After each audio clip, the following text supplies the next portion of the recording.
Corinthiens, verset 1 à 5. verset 1 puis on a 5.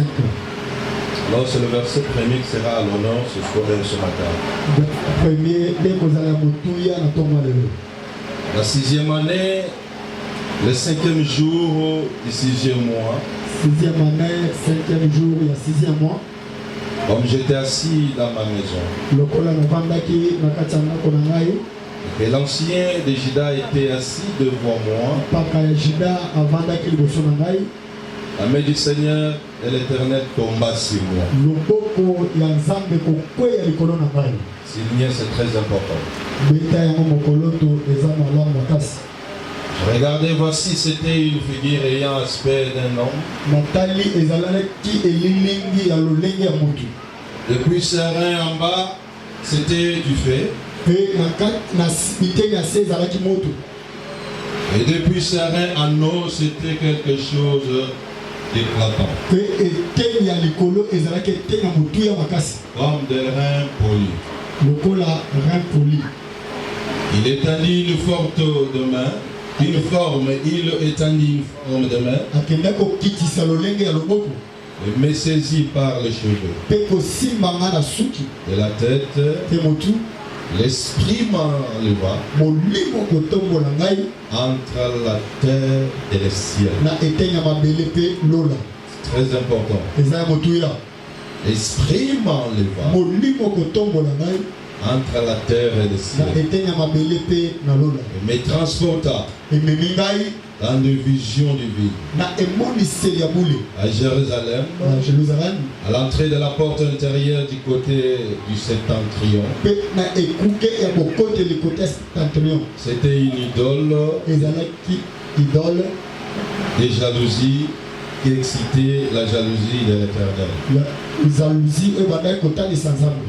Je vais continuer après, ferme tes yeux, nous allons prier. Tozokoba kangana na miso na yo tozosambela. Adonai, créateur du ciel et de la terre, c'est toi. Kolo mokeli ya lola pe mabele ezali yo. C'est toi qui réunis, c'est toi de ce qui aime Dieu. Eloko nyonso ezolandisa na nzela baye bazolinga Nzambe. Je crois à ta parole. Nazondima na liloba na yo Je crois à tes promesses. na ndimi na bilaka na yo. Opération de Osoni ya salut. molimo na yo esala mosala. Que le Saint-Esprit soit à la portée de tout le monde. Molimo santo eza na liboso motu nyonso. Et tout celui qui a marqué sa présence en sa Oyo vie. nyonso si makolo na ye awa esika Pour ce qu'il a manqué dans sa vie. mpona oyo ezalaki na bomoi na ye Et l'onction de Dieu soit déversée. epakwa na Nzambe ekita likolo na Et ye. cette onction donne à chacun de nous epakwa wana epesa motu nyonso la capacité de comprendre les Écritures makoki ya koyoka makomi et de les maîtriser. mpe kososola yango. Et que cette onction donne à chacun de nous epakwa wana epesa motu nyonso la capacité makoki d'être une terre fertile, ya kozala mabele ezobotisa afin que cette parole po ete liloba oyo se transmette en semence, ekota na nkona afin que cette semence germe po ete nkona wana dans leur vie au nom de na bomoi Jésus. na bango na nkombo na yesu. J'ordonne à tout esprit méchant zopesa nzela milimo nyonso ya de mabe, force controverse, nguya nyonso ya mabe, puissance d'antagonisme, nguya nyonso ya satana, de puissance d'image, nguya nyonso ya mabe, puissance de somnolence, nguya nyonso ya poki ouais, de pensée des esprits. oyo nyonso ebendaka maye Voilà, captif à l'obéissance de Christ. ekende koyoka nguya Le Saint-Esprit molimo mosantu prend le contrôle de ces lieux. ezwa esika oyo mobimba Au nom de Jésus. na nkombo na yesu, Au nom de Jésus. na nkombo na yesu, Au nom de Jésus. na nkombo na yesu On va se prier. tosambeli boye. Amen. Amen. Prenez place. Zwa esika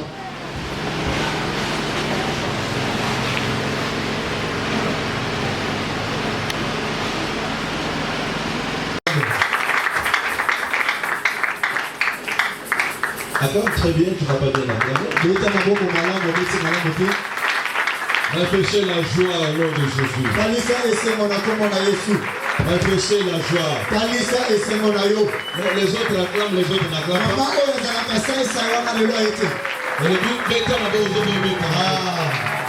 Ma pauvre, la bonne journée, la raté. betela Nzambe. Mettez là où à Kirani. Alléluia. Mettez là où à Saliosa. Jésus. Mettez là où la pression m'a cassé la coupe. Amen. C'est ok l'hôpital.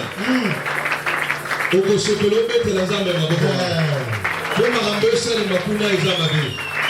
Pour ma l'hôpital. Bato bazo lela. Amen. Bato bazo kufwa. Amen. Mais yo, tu es sélectionné parmi les vivants. Tu es sélectionné parmi les vivants. Il faut manifester la joie. Parce que tu es dans la maison de Dieu. Toi qui as marqué ta présence ce matin. Et le Dieu de la Bible te bénit. Je suis en train de te bénir, non? Je disais que Dieu te bénit. Première chose, je rends gloire à Dieu. Lui, le maître des temps et des circonstances, pour le privilège qu'il nous donne ce matin d'exercer le ministère. Écoutez, peuple de Dieu, être là ce matin, ce n'est pas l'hasard. Mais nous sommes là parce que Dieu, dans sa préscience, savait que nous serons ici. Dans les choses de Dieu, il n'y a pas d'hasard. Quand Dieu nous réunisse comme ça, il a une chose de concret qu'il va faire dans la vie. Dieu ne peut nous réunir comme ça à hasard. Il a quelque chose de concret qu'il va faire dans ta vie. Et celui qui sera rassuré de tout ce que je viens de parler, il bénéficiera quelque chose de merveilleux de la part de Dieu. Je salue la présence de notre papa. Papa est bien. Pour ta présence. Je remercie l'ange de l'église pour avoir accordé de pouvoir parler avec le peuple de Dieu. Nous sommes là parce qu'il nous a donné cette grâce. Que mon Dieu nous soit favorable. Le Seigneur vous bénisse. Vous êtes les hommes forts. Et je respecte la grâce de Dieu sur vous.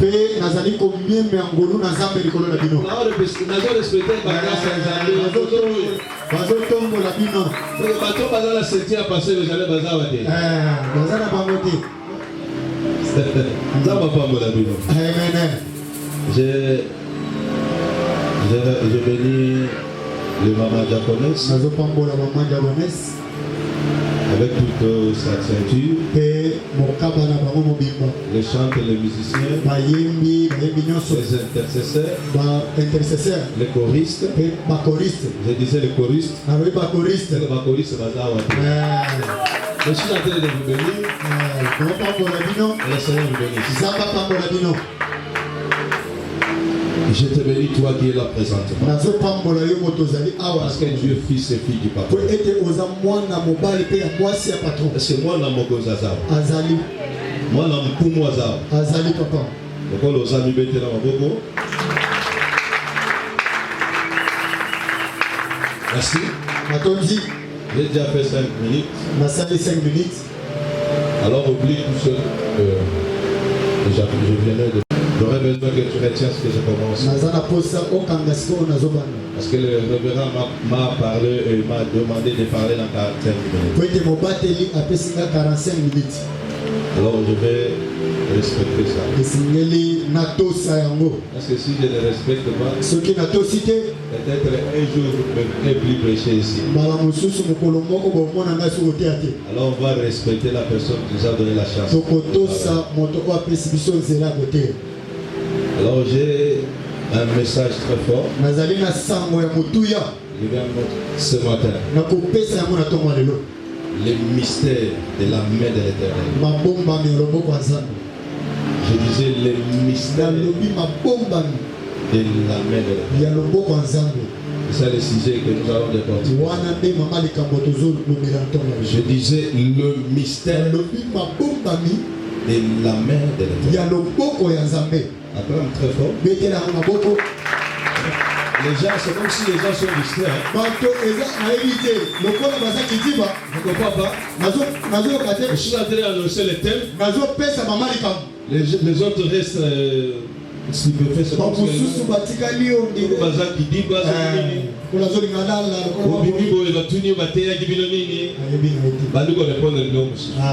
c'est le thème que je donne. Là, la bande a 10 minutes, il y a un peu de là. C'est que, là, quand tu as déjà, vous s'engagez. Pour bouger moi là. Bébé, là, bébé, c'est ce que je suis en train de faire. Là, lamba. Pas même 10 minutes, même pas même 7 minutes. 7 minutes. 6 minutes. 6 minutes. Les yeux fermés.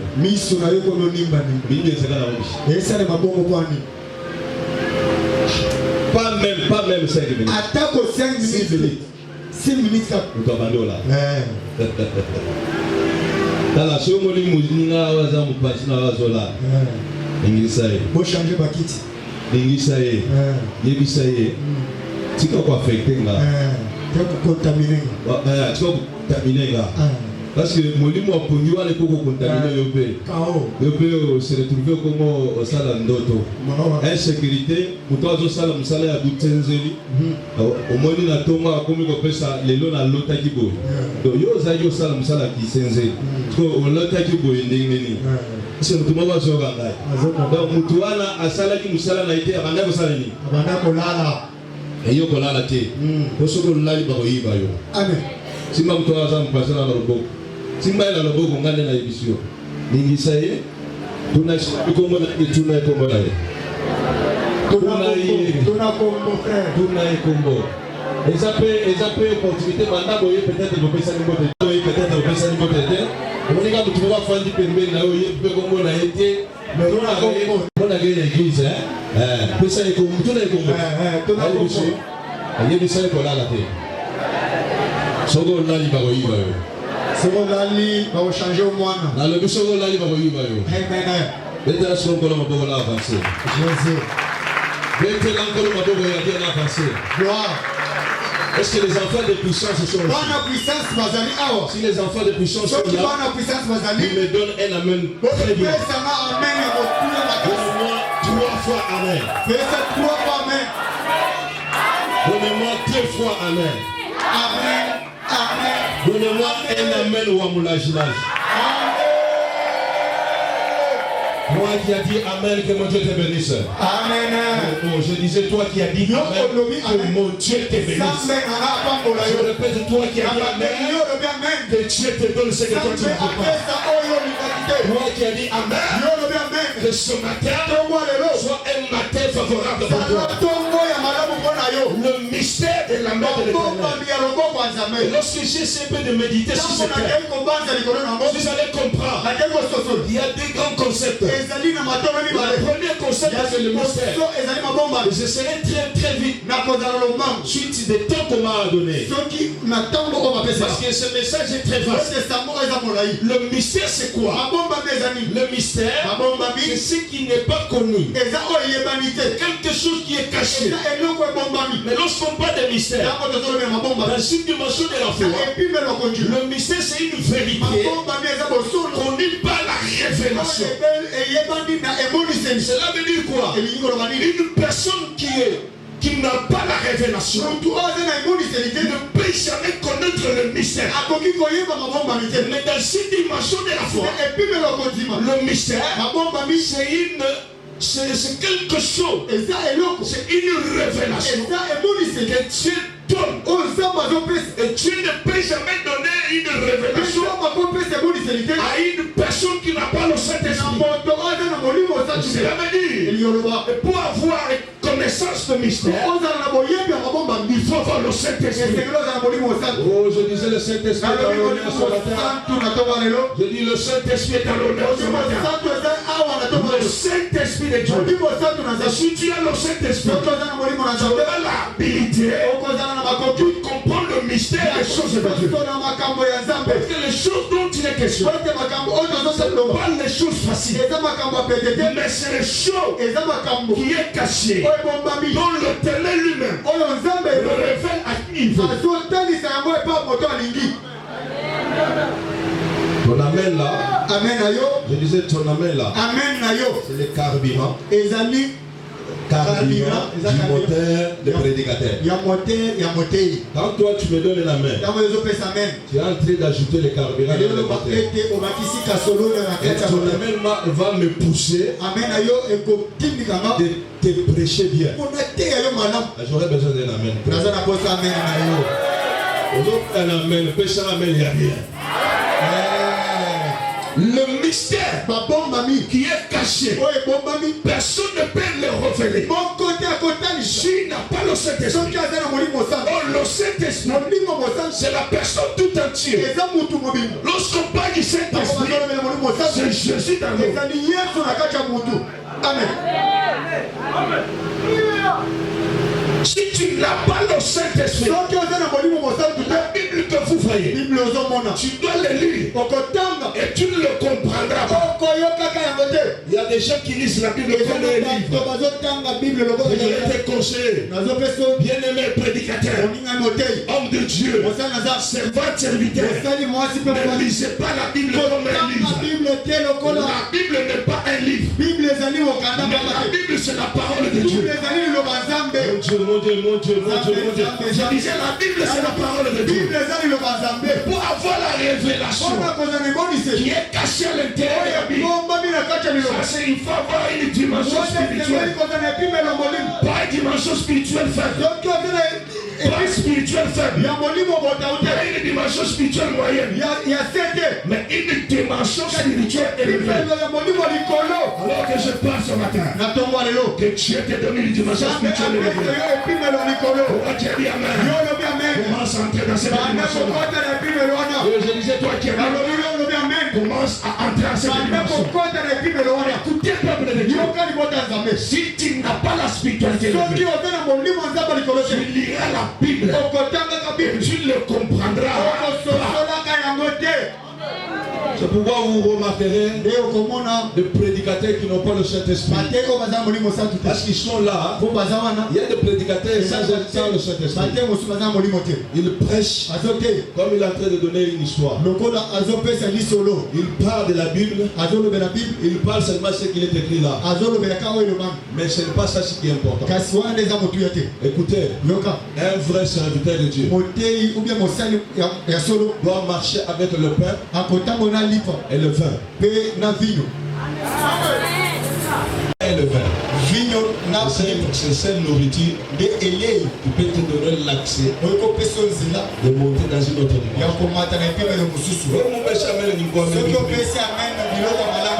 Le pain, c'est les Écritures. Je disais le pain, c'est les Écritures. Et le vin, c'est la révélation sur les Écritures.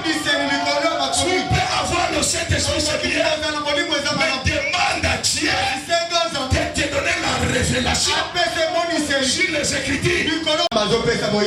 Je disais par révélation, Dieu peut te donner la capacité de les connaître, mais toucher les Écritures. La deuxième concept, c'est la main. Je vais parler ça. Je vais entamer 4 dimensions importantes. Lorsqu'on parle de la main, c'est une partie du corps humain située au bout du bras, qui s'étend du poignet jusqu'au bout du doigt. La main sert à l'appréhension du toucher. La main sert à un homme de toucher. Et cela veut dire la main est le centre de la transaction. Je disais la main est le centre de la transaction. Cela veut dire quoi? La main, comme étant centre de transaction, ça sert de donner et de recevoir. Est-ce que quelqu'un m'entend? Quelqu'un peut se battre, va utiliser la main. On veut manger, va utiliser la main. Tu veux écrire, tu vas utiliser la main. Tu veux compter l'argent, tu vas utiliser la main. Tu veux faire quoi que ce soit, tu vas porter les habits, tu vas utiliser la main. Tu vas te laver, tu dois utiliser la main. Cela veut dire la main est le centre de la transaction. Dans ce qui est centre de transaction, c'est ce que Dieu va te donner. Je disais, c'est ce que Dieu va te donner. Là, écoutez ce qui est important. La main, dans la Bible, il y a plusieurs concepts. Il y a plusieurs concepts. Mais lorsqu'on va toucher les Grecs, les Hébreux, j'avais parlé ça la fois passée. Parce qu'il y a beaucoup de gens qui ont de mauvaises conceptions. Et lorsqu'on vient à l'église, nous prêcher les Hébreux ou bien les Grecs, c'est quoi? Ça sert quoi? Je voulais vous faire comprendre. Le grec et le hébreu, ce sont les deux langues principales de la Bible. Il y a d'autres termes écrits dans les Écritures qui, pour les comprendre très bien, il faut utiliser ces termes-là. Les termes hébreux ou bien grecs. Alors écoutez, la mère tire son origine en hébreu qui fait dire Yad. Y-A-D.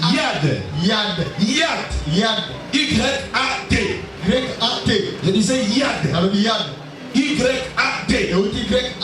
Qui fait dire quoi? Yad a 4 dimensions essentielles. Lorsqu'on parle de la main, avant de toucher les Écritures, je vais vous expliquer ça. Écoutez, peuple de Dieu. Lorsqu'on parle de Yad a 4 dimensions. Oh, Yad veut dire la main. Mais dans cette dimension, Yad a plusieurs choses cachées dedans. La première chose, Yad veut dire la main. C'est en hébreu. Là, Yad veut dire la main. Je ne vais pas trop vite. La deuxième chose, Yad veut dire la force. La troisième chose, Yad veut dire la portion. La portion ou partie. La portion. Et la quatrième chose, Yad veut dire le temps. Écoutez, lorsqu'on passe seulement la main, elle peut résumer toute une prédication. Parce que j'ai parlé de 4 dimensions. La main, Yad veut dire la main. Oh, Yad veut dire la force, veut dire la portion, et veut dire aussi la portion, veut dire le temps. Maintenant écoutez, donc dans la main, il y a la portion. Quelle portion? Il y a une portion de Dieu dans la main. Quand je suis en train de parler de la main de Dieu, cela veut dire une portion de Dieu est dans sa main. La deuxième chose, lorsqu'on parle de la main comme un temps, dans la main de Dieu, il y a aussi le temps de Dieu. Oh, écoutez, le Dieu que nous avons, il est le maître des temps. Et si ton Satan ne maîtrise pas le temps. Satan ne maîtrise pas le temps. Il ne gère pas le temps. Mais celui qui maîtrise le temps, qui gère le temps, c'est Adonai, le créateur du ciel et de la terre.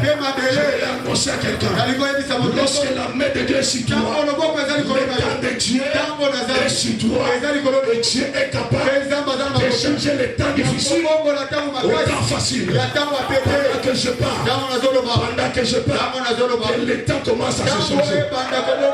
Moi qui vivais dans la souffrance, c'était un temps. Mais ce matin, lorsque la main de Dieu est sur toi, le temps de souffrance prend une autre forme. Elle va changer le temps de Christ dans la grâce. Oh, je disais, temps de souffrance peut commencer. Et là aussi, un début. Là aussi, toi qui as dit Amen, si tu traversais ce temps-là, et cela s'arrête au nom de Jésus. Oh, je disais que cela s'arrête au nom de Jésus. Écoutez, peuple de Dieu, dans la main là, comme une force, dans la main, il y a la force. Je voudrais dire à quelqu'un, toi qui étais faible, toi qui étais faible, dans tout ce que tu fais, peut-être dans le commerce tu es faible, dans le travail tu es faible, mais si la main de Dieu se pose sur toi, toi qui étais faible, tu deviendras fort.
Dans la main, il y a une portion. La deuxième chose, il y a une puissance. Il y a le temps. C'est seulement là.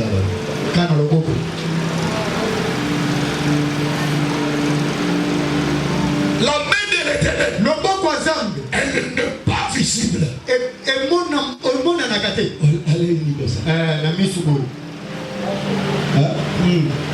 Est-ce que vous voyez chanza chanza nduwe kwa kuchununi meso mubila zambe po mona ona miso na yabo nzoto ngwabelo mona mutu musolo bola tulu naloba kiso moni moto abande azola na bupanzi na bola lito wa kuiba yebisa iba ko iba mwana kolala te yo zo mona azola lo zibisete yo zo mona azola lo zotika ye netaza baba.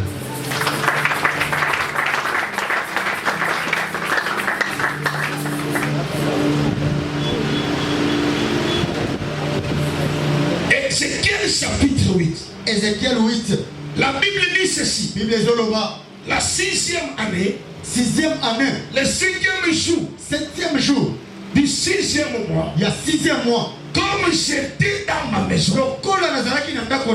Il y a une chose très importante. Ne pas mener. Ce n'est pas de manière de on va pas prophète Baboui. Autant que prophète Belé. L'homme j'étais assis dans ma maison. J'étais à mon poste. Cela veut dire une personne qui peut avoir des grandes choses. Qui peut avoir des grandes choses dans les affaires de Dieu. Non, utilisez ce pas-là bien. Une personne qui peut avoir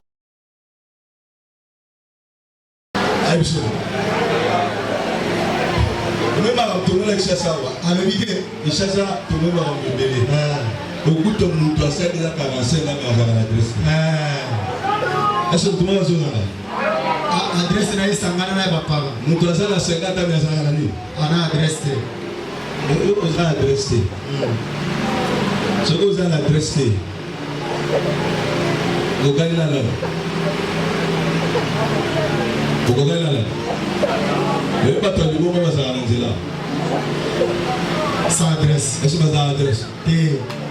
Adresse, c'est ça.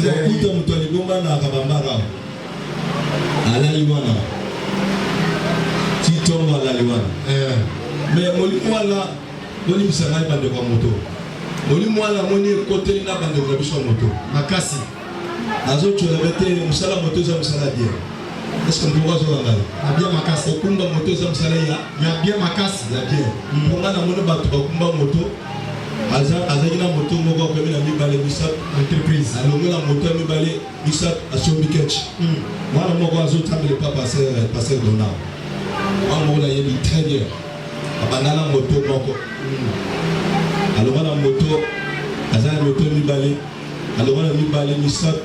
Mais Missa toi là je peux ça battre ma contrat ne nous te zola les pas là mais yo peut ça battre contrat moto là là pas moto mais il y a Yesu asomi moto go nyonso apesi contrat mais là la wa et pas naïe aso aussi sous contrat aussi moto là mais moi là son paquet un jour là la matanga passé de là on a nazoma na okende na ke matanga passé de là on a ka minda bazo pensana na bazo boka na parce que ok tu zola na il y a pas criminel toni na komi na matanga je peux écouter je vois le toi ta ile boy ta di ku ta ko ma pe boy je vois nzambe mu changer nzamba bongo le makambo mutu mwana ta mutu mwendo seni moto zumo sana ye motu ya nzambe mu changer statut bongo le makambo c'est motu mouva moto zo yoka metelesh yoka na shima église mu ma ko tena église awe zaba tususu akabanga ni moto mabandana ba moto un jour kasi mokolo moko akabola ko mu machine makota mutuka même kusonga vandi kubenesha machine ya nazo pambola mutuka passer beja ayoki ne ba yoka passer beja na passer beja même dans la zone ba passer beja quelqu'un qui prend d'abord son travail zo mosala na ye au sérieux na motuya Dieu va changer samba zo bongo sa vie bongo maintenant écoutez yoka Kabamba Prince Kasavu Kabamba côté Kasavu je dis bien je donne l'adresse Kabamba Prince Kasavu adresse Kabamba Prince Kasavu Kabamba Prince Kasavu Kabamba Prince Kasavu na kwe wana na mkita wana yaka place wana mwana madame ala la mukaka chaque jour à 4h je dis chaque jour je me réveille à 4h solo chaque jour et kala déjà la mémoire là ya la mukawite na saboli na bimi 5h na bimi na yewa na kuti bato moto balali likolo ni ya moto a commissaire au chambre salon est-ce que bato wana bazana adresse est-ce que mutu mwa soka alali wa likolo moto donc mutu wana alali likolo moto ayebite akosokola wapi akolia ndenge nini akolaka na restaurant ya kolia na restaurant ale wa kolia na problème est-ce que sokola est-ce que mutu mwa soka chose grave eloko makasi un jour na oleka wana na kuti frère moko azoteya bango mais frère oyo soki nazalaki likolo ya moto te nalinga na pesi offrande vraiment parce que azwi conscience ya koteya bato oyo bazolala libanda donc totya sikoyo prix ya moto c'est combien 1200, 1300 dollars. So quelqu'un qui achète quelque chose de 1200 dollars, mais il manque l'adresse. Parce que un vrai personne, une personne meilleure, une personne responsable, il doit avoir son adresse. Elle tout d'une malheur mon église. Il te bouge comme une adresse. Comme une adresse. Lélo, tu me Bethel. Malaba, tu me cité de Dieu. Tu me Elda. Moi, on dit tu n'y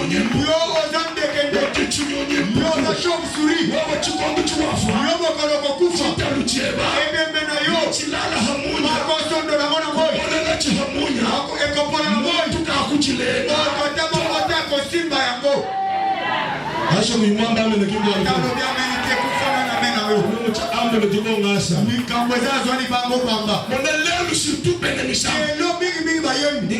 Surtout bénémission.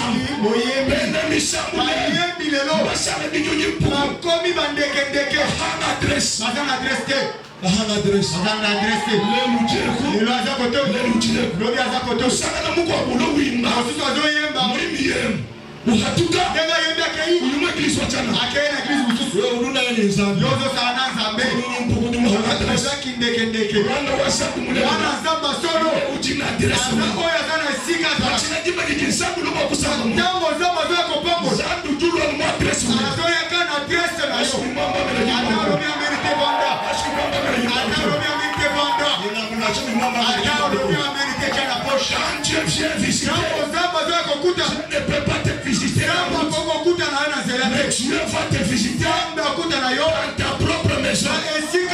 Pendant que ton voisin fait semblant de je vois David en train de m'appeler. Alors David m'appelle. Il me dit évangéliste. Appelle-moi, je vais témoigner. Quand j'ai appelé David, David me dit lorsque Dieu a parlé à Samuel, le prophète de Wendre roi d'Israël, il a dit à Samuel, va dans la maison d'Israël. Va dans la maison d'Isaïe. Oh, qui est Isaïe? Isaïe était le père de David. Isaïe avait tous ses fils dans sa propre maison. Et le prophète est allé dans la maison d'Isaïe. Et le prophète dira à Isaïe, fais sortir tous tes fils. Parce que parmi tes fils, l'Éternel a choisi un. La Bible dit ceci. Isaïe fait sortir Eliab. Eliab était costaud. Lorsque Samuel a vu, il dit certainement, les rois de l'Éternel est ici devant moi. J'ai dit à Samuel, moi ce qui fait plaisir, mais moi Dieu, je regarde le cœur. Ce matin, que ton cœur soit disposé. Que ton cœur soit disposé. Lorsque le cœur est disposé, le cœur est disposé. C'est celui qui reçoit Christ. Le cœur est disposé. C'est celui que la main de l'Éternel va toucher. Le cœur est disposé. C'est celui que la main de l'Éternel va toucher. Je lève ma main.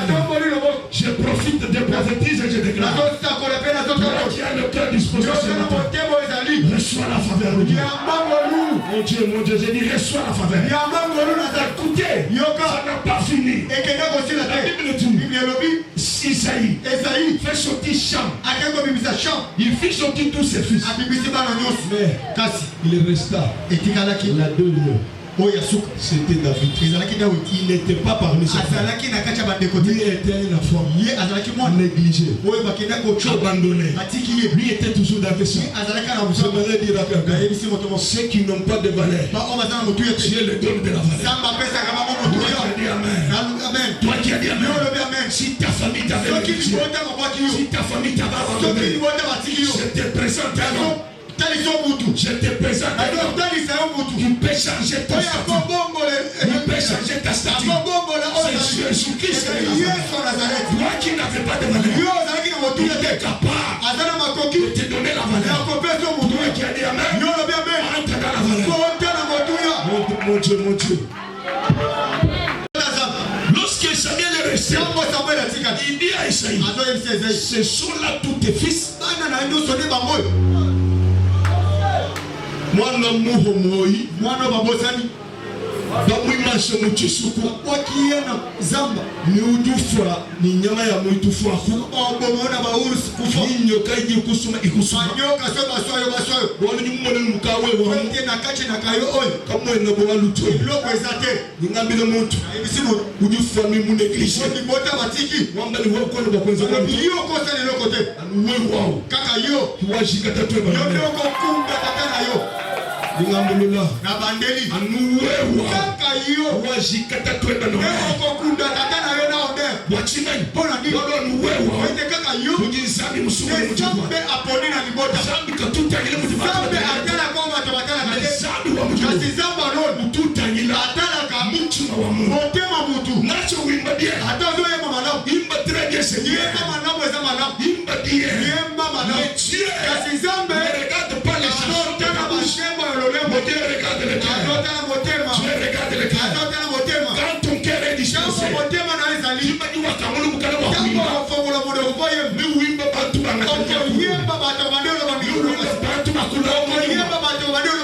un jour, je suivais les gens. Il y a Madjabou Rafik. Je vous dis la vérité. Un enfant qui est sorti troisième. Pendant que cet enfant chantait, là où moi j'étais à la télévision. Je vois les chaînes ouvertes. Écoutez, l'enfant qui est venu troisième. Pendant que cet enfant dormait, moi, là où j'étais, je voyais le ciel ouvert. À la télévision. Et ici, il y a une centre qui avait chanté un jour. C'était où? C'était où? Là où j'avais vu ça. Je passais le Mougué.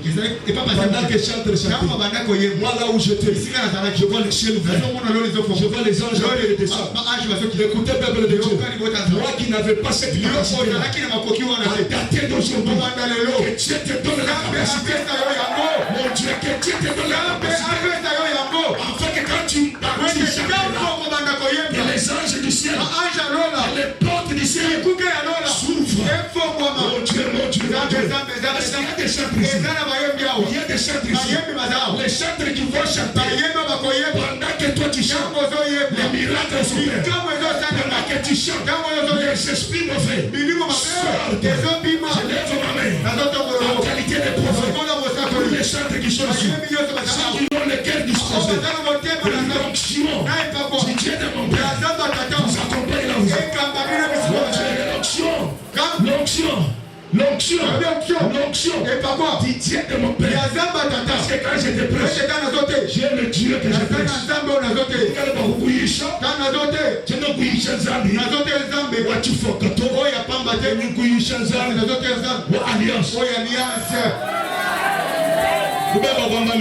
Très bien.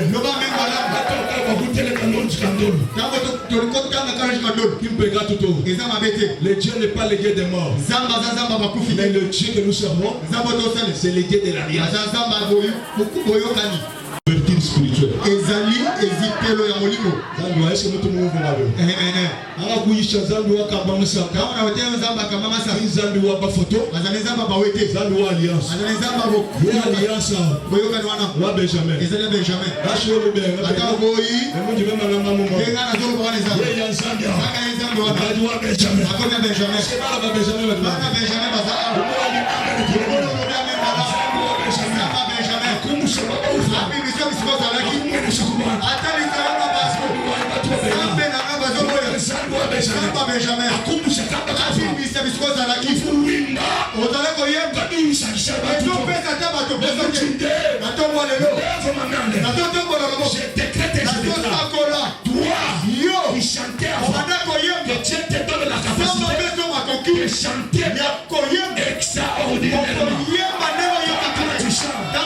Les esprits et nous puissants. Quand toi tu chantes, les malades sont guéris. Quand toi tu chantes, les œuvres du diable sont détruites.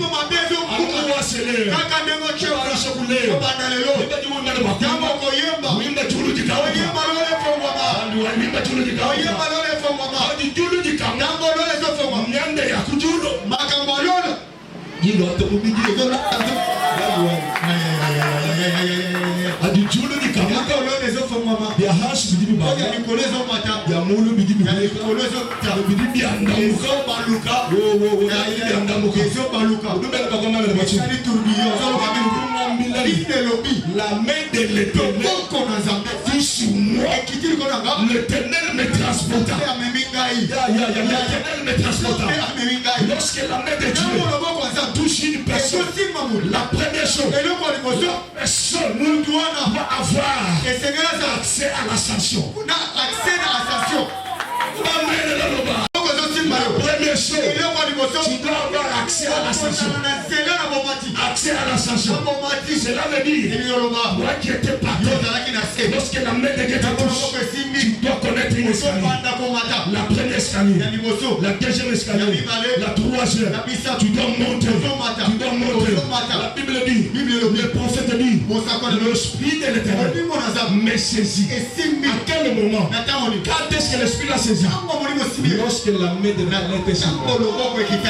Je prie Dieu que la main de l'Éternel te touche. Sois saisi par la main de l'Éternel. Que la main de l'Éternel te touche.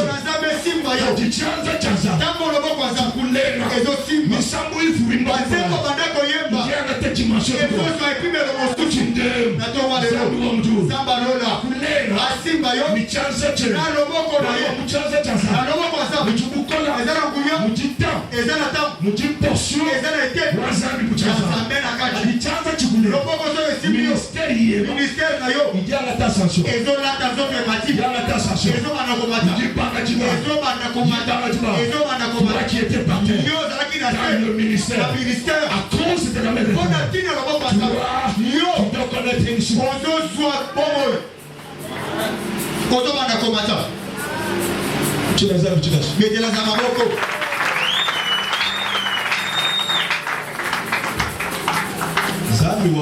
Zambalola ujuye kati mwelesha azokele obimonisa ujuye kati mwelesha azobimonisa uji David et pas David wa adresse wo na adresse na ye est-ce que tu maman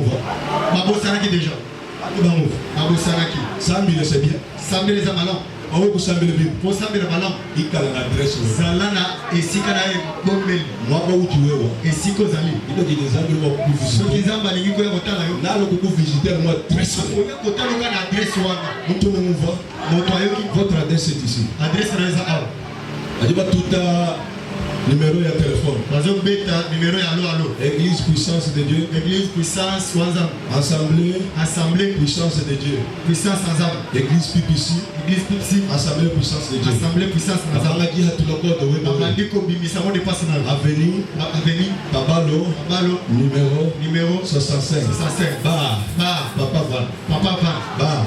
papa Sami ba maman Nelly ba papa Vincent ba yo bakisha bongo no bakisha papa oui écoutez quand on vient avec ta bénédiction la bénédiction va commencer ici ta bénédiction est ici je répète est ici muju yako bakole kile lesheto tume lesheto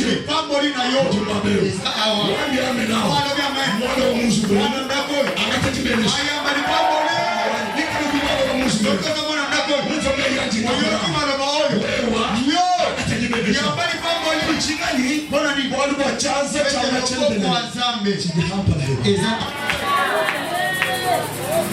chanza loboko na nzambe soki eza na mundu na yo changer statut ekobongola oyo ozalaka ama mwana nzambe na nzambe wana peso ndenge olobi amen nzambe apesi obele kutu amen omiko obiya komoyo wa ezaka na amen mosusu eutaka na mosisa eza na kati kulumuko bonga amen omiko bonga tous eza na mosusu alobaka amen bapesi amen te me ye na ponge olobi amen amen amba amen wakomoyo loba amen euti na nyanda idishintu makambo ezobongwana maloti chanse makambo loboko ekokosana quand la main de l'éternel est sur toi loboko eza likolo na yo il y a les choses que la main de Dieu fait makambo nzambe akosala la première chose ya liboso la main de l'éternel loboko na nzambe quand elle est sur toi ntango eza likolo na yo elle te donne ezobiso une dimension epimelo de quitter l'ordinaire ya kolongwa esika vers l'extraordinaire ya kolongwa oyo ozalaka mikolo nyonso na ya sika anda mone très bien ya nola malamu musukuli mono mababi quand la main de l'éternel est sur toi ntango loboko ya nzambe eza likolo na yo Dieu te donne la capacité nzambe azopesa makoki de quitter l'ordinaire ya kolongwa oyo ozalaka mikolo nyonso vers l'extraordinaire po okende na oyo ezoya ya sika et dans vos parler nazobandela quand la main de l'éternel est sur ntango toi loboko ya nzambe eza likolo na yo Dieu te donne la nzambe capacité azopesa makoki de quitter les ya naturels kolongwa oyo ozomona les naturels oyo mais d'entrer dans le surnaturel okota na oyo omonaka te quand la main de l'éternel est sur toi ntango loboko eza likolo Dieu te donne la nzambe capacité azopesa makoki il te donne la capacité makoki de quitter les ya naturels kolongwa oyo ozomona vers le surnaturel okota na omona le surnaturel oyo tomonaka te c'est ce qui passe eza oyo ezoleka le pensée humaine mayele ya bomutu cela veut dire quoi eliyoba nini quelqu'un qui n'avait ni capital mutu azala capital te quelqu'un qui n'avait ni où commencer mutu azalaki na esika kobanda te une personne que tout le monde savait qu'il était travailleur mutu oyo bayebaki aza mwana mosala mais kasi Dieu lui fait quitter nzambe dans longoli la dimension des travailleurs pimelo banda kosala mais tu quittes les travailleurs olongoli pimelo tu kosala deviens le PDG de ton propre société omi PDG ya esika banda kosala pendant que je parle ntango nazoloba la main de l'éternel loboko ya nzambe localise là où tu es ekuta yo bisika ozali mon Dieu je suis en train de parler azoloba je prophétise azotangola likolo bomwana moi qui n'avais rien yo ozalaki eloko te à cause de la puissance mpona nguya de la main de ya l'éternel loboko ya nzambe de la main de l'éternel loboko ya nzambe te localise ezwa yo là où toi tu es esika ozali et qui te transforme amema yo à l'ordinaire na oyo ya vers motuya l'extraordinaire oyo ya motuya au naturel na oyo ozomona vers le oyo surnaturel ozomona te cela veut dire eloba nini toi qui dépendais yo bandaki de la koza poche de quelqu'un na d'autre poshe ya motu tu ne dépendras pas okozalaki na poshe na de la ye poche de quelqu'un d'autre okoza na poshe ya motu te yo où tu dépendras de moi ça okozalaka mpo na nzambe olobi amen loboko ya nzambe esimba yo elongola bisika ozalaki ebakisa yo likolo loboko ya nzambe elongola bisika ozalaki etya yo na mesa na baministre azolobela moto la deuxième chose Quand la main de l'Éternel se repose sur toi, tu quittes la petitesse et le cours de Dieu. Mon Dieu, mon Dieu, mon Dieu.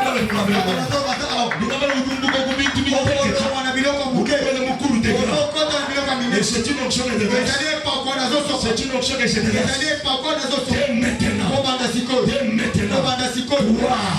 Quitte les choses simples. Entre dans les cours de Dieu. Chilumucha. Likabwezalia Chanza changani. logo kanani. Pasteur Cha Benjamin. ya Benjamin, Cha Pitié. ya Pitié, Papa Mbaye. ya Papa Mbaye, Cha Prophète Gabriel. ya Prophète Gabriel. Hii chanza cha Buto. Ya logo na mamoze. Chanza cha Wachini. Ya Nzambe. Chanza cha Ya Nzambe. Nzambe. Chicho kubana kwa kushintu ile viu. Kwa kobongo la via mutu. La troisième chose pour finir. Ya misatu na osisi. Parce que j'ai vu déjà le modérateur. Weke na mwani moderateur côté La troisième chose ya misatu pour finir. Pona kosisi. La main de l'Éternel. Loboko na Nzambe. Quand elle est sur toi, Tango ezali kolona yo. elle te donne Ezopesa yo la percée surnaturelle. bokoti peza ya makambo ozomona te. Soki olobi amen azobakisa.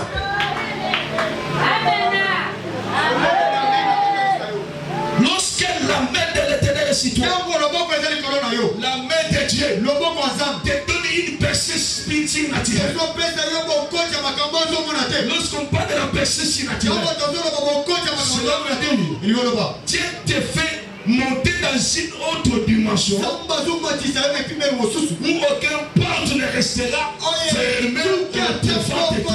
ekotelema liboso na yo. Bato bayoki percée surnaturelle. ntango Nzambe azopesa yo bokoti ya molimo Badi bakanga chibi, bazokanga bikuke bashanga bimala comme bagarde. batikali kotelema lokola bagarde. Ambali yeyo, balobi ye te tuto akimaka jata twende. biso tosukisa tata na ye. Atwende wakimanyi na mabe. Tata na ye asuka awa.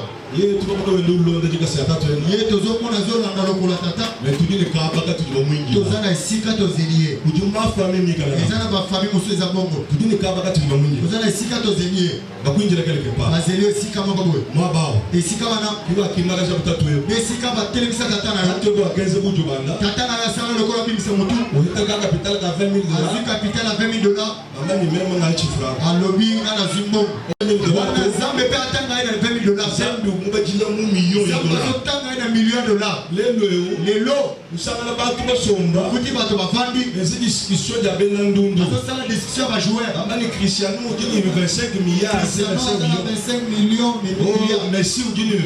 Messi aza boye Mpa mufutano. bazofute boye Bitibino nwabula king histoire to. biloko bozoloba wana eza masolo te. Ngambolo king histoire to. eza masolo bobeta te. Bomu mu compte ya bu. soki okende bakonte Usanga na franga. okuta mosolo wana Est-ce que mutu mumu va? moto ayoki. Est-ce que mutu mumu? eske moto moko ayoki Mais wewe yo kacho wa hita $20,000. muta ozwa $20,000. Wa munini kwa shiki. omoni vie esuki. Wa munini kwa shiki. omoni vie esuki. Wa hichi $20,000. po ozwi $20,000. Wa munini kwa shiki. olobi esili Hii kwa chukuchika. esili nano te. Zambi wa mjulu. Nzambe alola Kimu kumwele mu $20,000. amoni yo na $20,000 wana te. Zambi mukumwele mu million. Nzambe amoni yo na $1,000,000. Wali wewe ni $20,000. poso oza na $20,000. Kwa kushala kusumbulu wangu ngomina kusheshe. okosomba lopango na komi na kindi te. Bali na bengas. azoboya Bali shana balo ni kama kingo. Papa tuweza balo wale. papa Richard Loba Papa muko mina kishasa. na komi na Kinshasa. Wewe tuweza balo hapa. yo osala makambo ya mapambo Muko mina kishasa. na komi na Kina. Mutu ngo kusumbulu wangu $20,000. moto akosomba lopanga $20,000. Lujino tusobo. lopango mpenza tovandi boye. Ama bakosele 2 mètres. loba bakati lo 2 metre makolo mibanda mutu na kati. Oh na somi lupanga komina kishasa. 2 mètres. 2 metre. Baba. Papa baba. Atanga hii. Sio bengingala ya kupanga lupanga bomu na boyate. moto kotonga na seme likolo tofungola. Kasi kuku redire nzambi wa pasere. wana kokomisa Nzambe moke. Bandu wa nzambi wa mwenza. omoni Nzambe na yo Mwenza. asali. Jimusumulu wa. na somi mbele mabete. Komina kishasa. na komi na Kina. Combien de mètres? 3 mètres. 3 metre. natonga kaka se 3 mètres. 3 metre. Oh, na kusala kaka hapo. kana se Na se katiki vile. likolo sikoyo Nakele likolo. makambo efongo. Leo kokote kuna bola. Est-ce que bola? Na mulunge ya kishasa. 3 mètres. kao Chilumbu. Kicha bidi wewe mnabitu. Zambi wa Benjamin. Mukundi quelque part. azeli quelque part. Est-ce que mutu mumu va? amen. Muna wae chituli mwana ni tukutaji. eza eloko wana Kitu kutatu. eloko te Ne wa mujulu. ya lola. Mukumo no we engra. million. Qui ça va payer un million? Mutu ni moi mwipa. Pourquoi ça va ma belle? Atundongo masanda la tufi. Atundongo masanda tufi. Mutu ni moi mwipa. Lelo. Zambi wa papa mayi. Samba papa mayi. Muku eshanu. Apesi yo. 1 million. 1 million. C'est facile. Et ça pété. Wawe kumula la chez 300 000. 300 000. Mutu subili lo wa l'église. Somme biso lo pango. Mutu ngamba mkimo moto. On a le message en vote. Lève ma main droite. Je prophétise sur ta vie. Toi qui n'avais rien. Que Dieu te donne ce que ton père avait laissé. Celui qui avait limité ton père. Il était limité là-bas. Dieu te donne une personne surnaturelle. Oh Dieu, oh Dieu, oh Dieu. Je lève ma main droite. Je décrète et je déclare que Dieu te donne une personne surnaturelle. Toi, tu arriveras là où ton père l'a pas arrivé. Toi qui es bien là, tu seras tes soins organisés. Là où ta mère était limitée. Toi, tu deviendras une grande femme d'affaires. Si on va compter des femmes ici au Congo, toi tu seras la première. Si on va compter les femmes au Congo ici, toi tu seras compté par une espèce première. Pourquoi? Parce que l'onction de Benjamin est sur toi. Je te donne cette onction maintenant. Alors que je parle maintenant, élève ta main droite. Élève ta main droite. Élève ta main droite. C'est l'onction que je devais sur toi. C'est une onction de la percée. Une prison satanique. Il retenait tes richesses. Ce matin, les portes seront ouvertes. Les portes seront ouvertes. Je décrète et je déclare que les portes de ta richesse sont ouvertes. Toi qui as dit Amen. Reçois ta portion. Reçois ta portion. Reçois ta portion. Reçois ta portion. Au nom de Dieu, ce que toi tu ne pouvais pas faire. À cause de mandat céleste. Que Dieu te le donne. Je libère cette onction. Je libère cette onction. Je libère cette onction. Je libère cette onction. Que la main de l'Éternel commence à te toucher. Qui ne pouvait pas faire. Quelque chose. Aujourd'hui, tu as rencontré un prophète. Oh Dieu, tu as rencontré un prophète. Aujourd'hui, après m'avoir quitté, tu rencontreras des hommes près des sépulcres de Rachel. Ils te diront ce que tu dois faire. Mais après les avoir quittés, tu rencontreras 3 hommes. L'une d'eux porteront le pain et l'autre porteront le pain. Je prie Dieu que le Dieu de ces lieux te quitte l'ordinaire vers le extraordinaire. Reçois cette onction. Reçois-la. Je suis en train de déverser l'onction. Parce que le ciel est ouvert. Et toutes les anges sont sensibilisés. Dans la main gauche de l'Éternel, il y a la richesse. Et que ses mains la soient libérées. Reçois-la. 2023. Fais monter le soleil.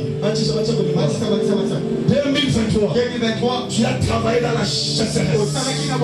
2023. Toutes choses étaient bloquées. Et 2024. La percée sur la terre commence maintenant. Reçois-la.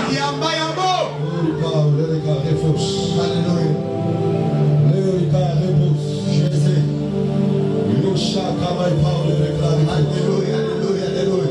Ferme tes déchets.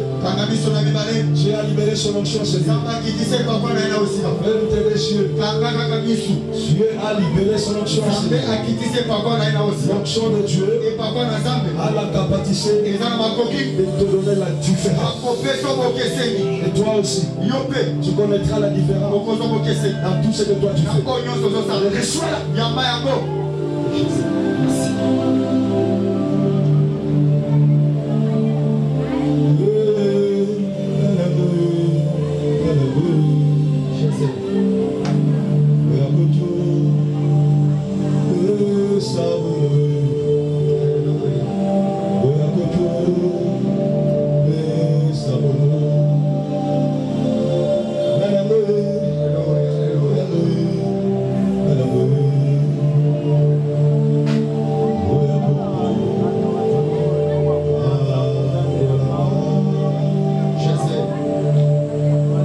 que je parle, j'aimerais que l'onction de Dieu soit libérée. Que la main de Dieu te touche. Quand la main de Dieu te touche, seulement ce que toi tu faisais, ce que toi tu fais, va connaître une nouvelle dimension.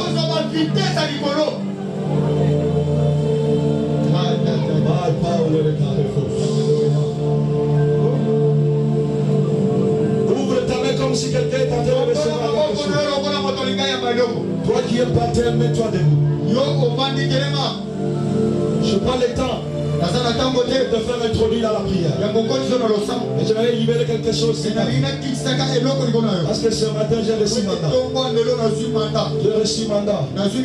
Toi qui es par terre, tu es pas debout. Même si tu es malade. Juste après cette intervention, tu dois témoigner. Le Dieu là n'a pas changé. Le Dieu des âmes malades, il n'a pas changé. Il peut restaurer ta vie. Arrête-toi là où tu es. Arrête-toi là où tu es. C'est pas pour rien que Dieu est monté ici. Mais Dieu savait que tu devais être là. Arrête-toi.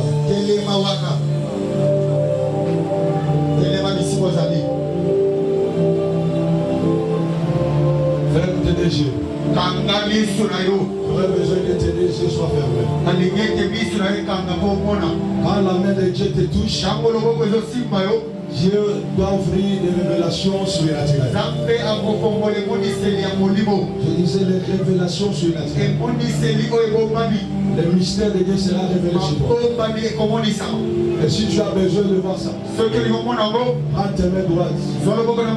Impose tes deux mains. Impose tes deux yeux. Je dis bien, prends ta main droite. La seule main droite. Si ta main. Impose tes deux yeux. Dieu va te donner la vision. Et derrière cette vision-là, il y aura une provision. Et Dieu remplit de sagesse ta veille. Et Dieu remplit ta veille la sagesse. Là où les gens ne se souvenaient plus de toi. À cause des bienfaits que toi tu as fait. Aujourd'hui, Dieu a commencé à sonner leur cœur afin qu'ils pensent à toi. Parce que tu as rencontré un prophète. Ce matin, ta vie va connaître une nouvelle dimension. Et tu seras rempli et rassasié des jours. Reçois cette onction. Glory, power, et Dieu combatte pour toi tous les combats de tes lèvres. Au nom de Jésus.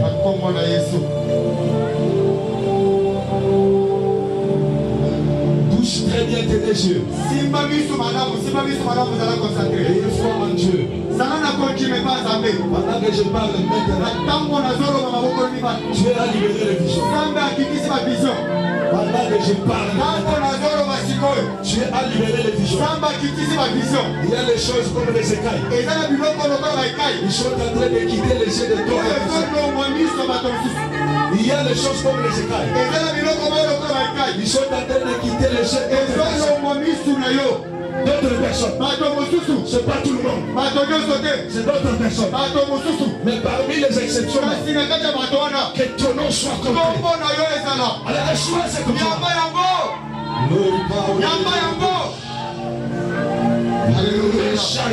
Alléluia.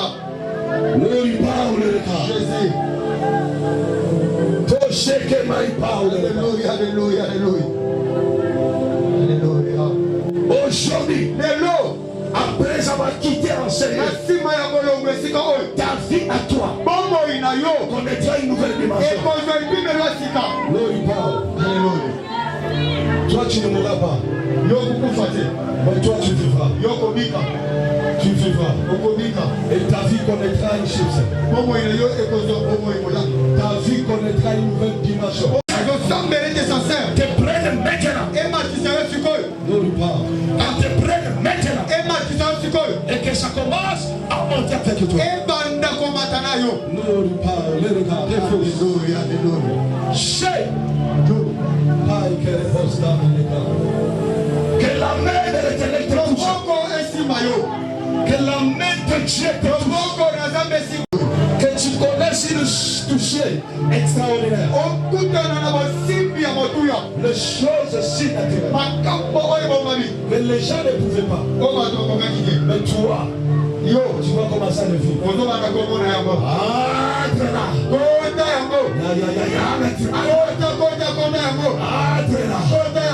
Et Dieu te donne une accélération.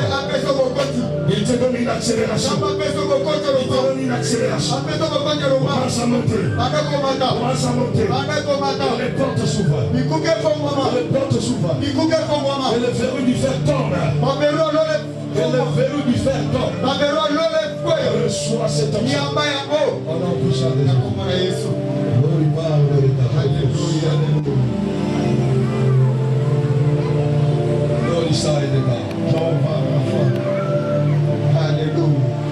Merci. Saint-Esprit, merci. Merci pour ton onction. Merci pour la capacité surnaturelle. Au nom de Jésus. Des yeux qui ne voient pas. Des yeux qui ne voient pas. Attaquez d'aujourd'hui. La première chose, Dieu va te faire révéler l'ennemi qui est à côté de toi. Parce qu'un ennemi, ami ennemi, il est plus mauvais qu'un sorcier.